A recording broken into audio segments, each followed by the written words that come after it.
The government has finally decided plug-in solar is safe.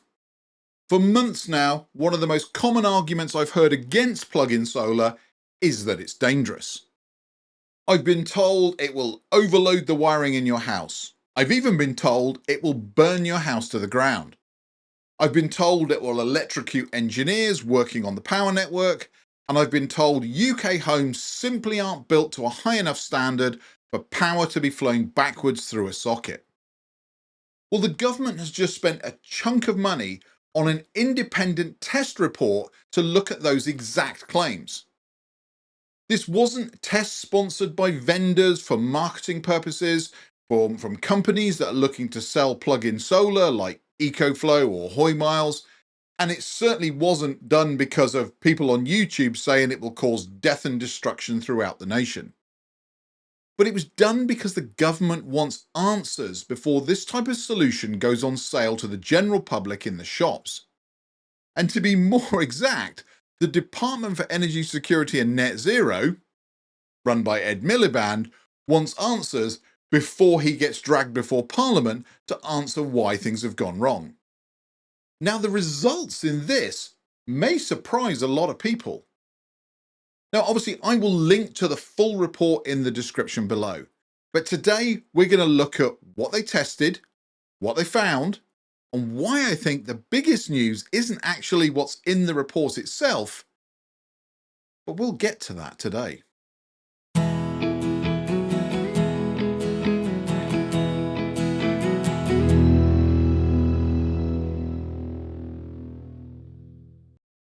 So why did the government commission the study? Well, before we dive into the findings, let's talk about why it's important that they did this. Countries like Germany, Austria, the Netherlands, and pretty much all across Europe have embraced plug-in solar. Germany has, depending on which source you look at, somewhere between 1 million and 4 million homes with a plug-in solar installation. Meanwhile, here in the UK, we've spent years arguing about whether these systems are safe and good enough for the British public. Instead of relying upon opinions, the government commissioned an independent technical study. The goal of the study wasn't to prove whether plug-in solar was safe. The goal was to find problems, to identify risks, and to determine whether the concerns being raised actually stand up to real-world testing. And this is exactly how important decisions should be made. Not by yelling at each other in the comments on social media, not by believing marketing departments, by testing, by measurement, and by evidence. So let's start by talking about what they actually tested. The study focused specifically on UK homes and UK wiring practices, not what happens in other countries. The engineers examined UK plugs and sockets.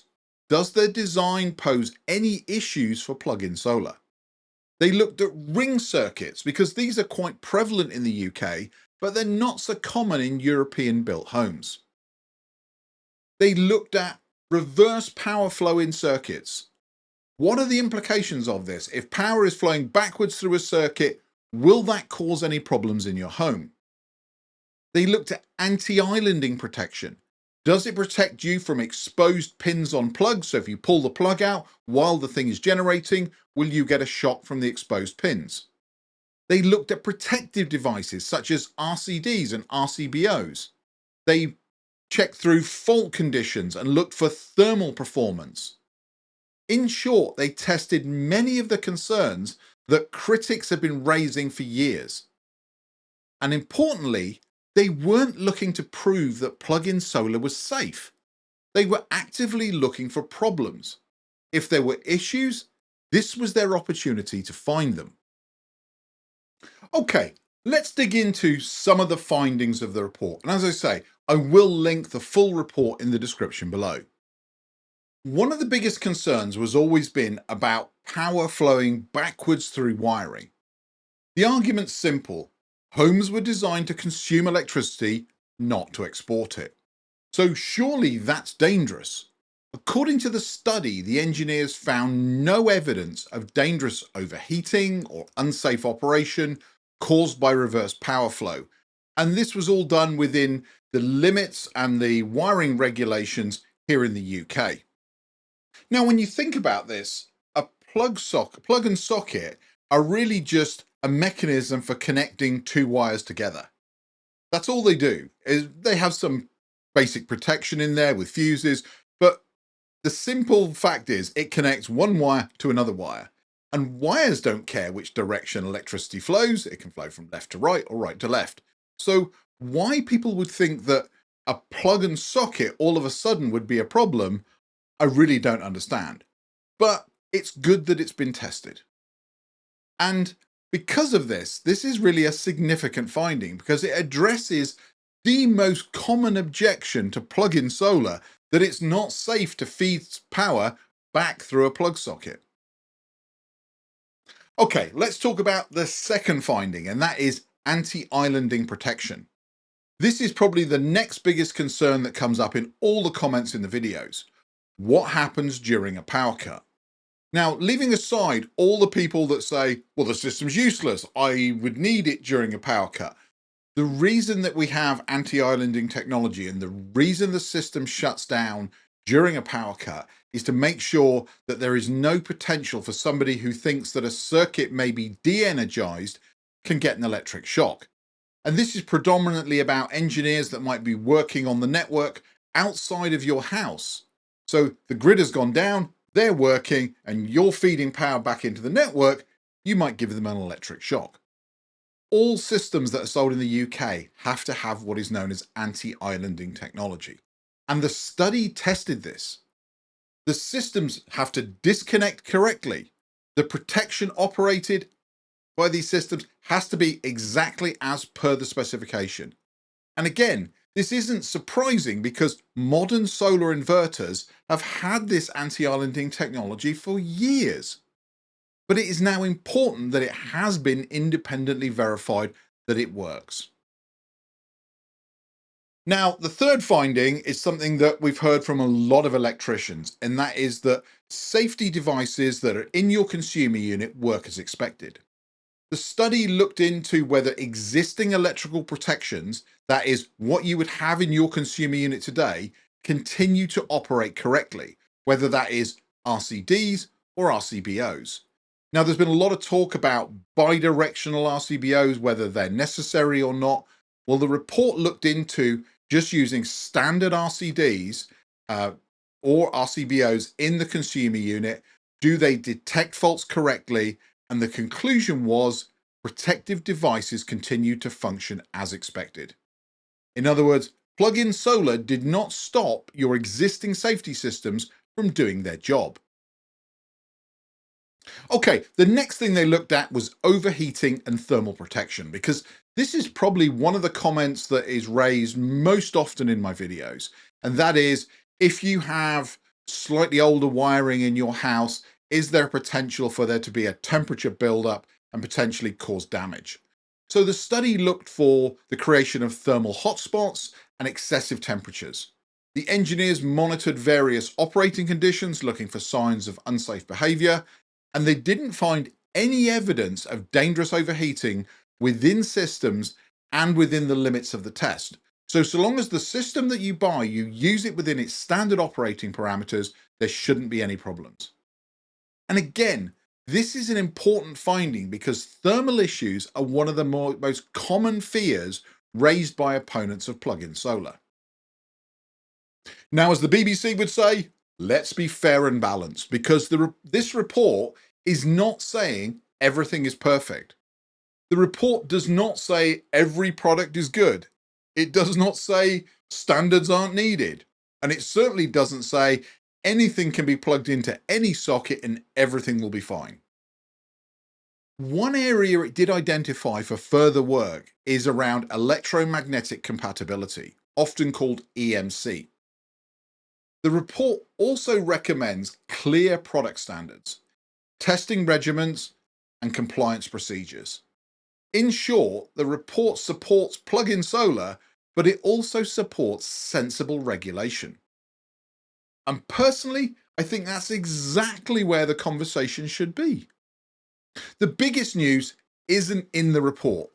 For me, this is actually the most important part of the story, that immediately after publishing this report, the government launched straight into a consultation. Now think about that. Government is no longer asking, should plug-in solar exist? Instead, it's asking, how should plug-in solar be introduced safely? Now that's a huge shift. The debate has moved on from whether the technology should be allowed to how it should be regulated. The consultation is happening really quickly, and in fact it closes at the end of June. I'll put a link in the description below if you wish to respond. The government expects to publish the response to that consultation in July. And if everything proceeds as expected, we could see a clear legal framework for plug-in solar in the UK much sooner than many people thought possible. Now, I'm not going to go through the full report because it is over 100 pages long and it is very technical. But I wanted to share a few of my thoughts on all of this. Now, I've never argued that plug-in solar should be a free-for-all. I've never argued that standards don't matter. And I've certainly never argued that safety should be ignored. What I have argued is, though, that these systems should be judged on evidence. Over the past year, many of you have raised concerns, and the vast majority of them are completely legitimate. You ask questions like, what if the wiring overheats? What if power flows back through a circuit? What if it creates a danger during a power cut?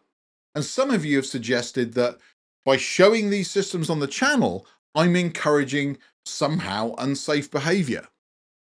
Those concerns were important enough and they deserve proper investigation. And that's exactly what has happened. At this point, I would actually hold up a copy of this report to anyone who has questions and say, go and read this. It is 100 pages. It is a technical report, but it is worthwhile reading because I think it's important, and we should remember, this isn't my report. This isn't EcoFlow or Hoy Miles's report.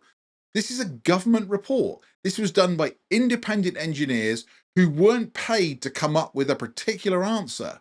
They were independent engineers who carried out independent testing, and the analysis and results were done without interference from the government. Now that these findings have been published for everyone to read, we can now make informed decisions. Now, that doesn't mean every concern has just disappeared. It doesn't mean future improvements can't be made. And it certainly doesn't mean we should stop asking questions. But it does mean we can move on from statements that start with, I think, I believe, what if, my 30 years as an electrical engineer lead me to this conclusion. We now have test data. We have measurements. We now have independent findings. So by all means, let's discuss whether the testing was comprehensive enough. Let's discuss whether the standards should be stricter. Let's discuss what safeguards could be in place before these systems become widely available. These are all worthwhile conversations, but I think it's important to recognize that many of the concerns that have been raised repeatedly over the years have now been examined by independent engineers. Their findings have been published for everybody to read, and from this point on, the discussion should be driven by evidence, not by assumptions. And personally, I think that's a good thing. So what happens next? Well, the consultation closes on the 30th of June. The government intends to publish its response during July. And then we may see changes to regulations, product standards, and potentially a pathway for legal retail sales of these kind of products in Aldi and Lidl, as we've been told that's where they'll be sold. But this is not the end of the story. And in many ways, it's just the beginning. For the first time, we have a government-backed technical assessment of plug-in solar in the UK. And importantly, the assessment wasn't immediately followed by calls for a ban. It was followed very quickly by a consultation on how to introduce the technology safely.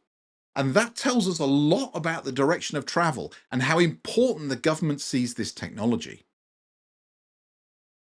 So what do you think? I'd love to hear your thoughts. Has the government got this right? Should plug-in solar be available in the UK now? Should there be Extra regulations. What are the requirements for that? Should there be limits on system size? And perhaps more importantly, now that we have independent testing, has your view on plug-in solar changed?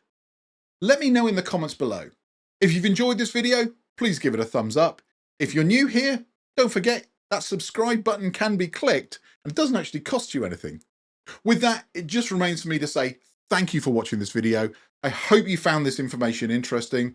And if I'm lucky, I'll see you back here real soon for another video. Take care. Bye-bye.